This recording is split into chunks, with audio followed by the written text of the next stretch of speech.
Forward এবং delta connection দেখাবো। এটা 3 ফেজে করা হয়।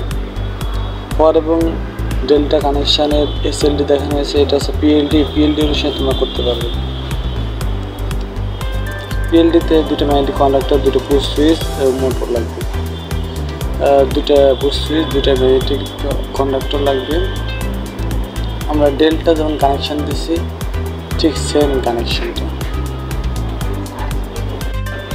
আমরা প্রথম ম্যাগনেটিক কন্ডাক্টর জাস্ট ডল করেছি এবং পরেরটা ডলের সাথে অ্যাড করে দিয়েছি।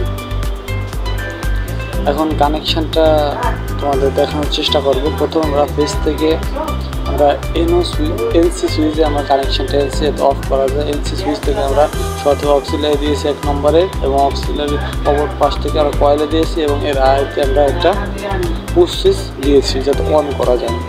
আমরা ভিএফডি থেকে 3 ফেজটা বের করে 1 নম্বর ম্যাগনেটিক কন্ডাক্টর দিয়েছি এবং ম্যাগনেটিক কন্ডাক্টর থেকে আমরা বের করে, যেহেতু আমরা চালাবো হচ্ছে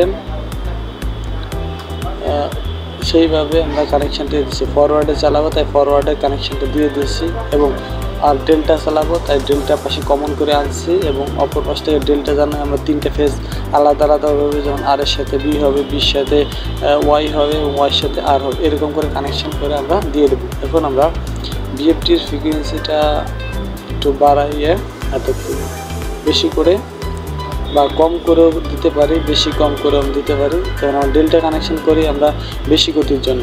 আমরা পুশ সুইচটা অন করার সাথে সাথে দেখো ইন্ডাকশন মোটরটা অন হয়ে গেছে। আমরা ফ্রিকোয়েন্সি কমাই দিচ্ছি আর বাড়াই দিচ্ছি। তোমরা প্রথম এসএলডি এবং পিএলডি অনুসারে ডায়াগ্রাম দেখে কানেকশন দেবে। এখন আমরা এনসি সুইচ পুশ করে অফ করে দেবো।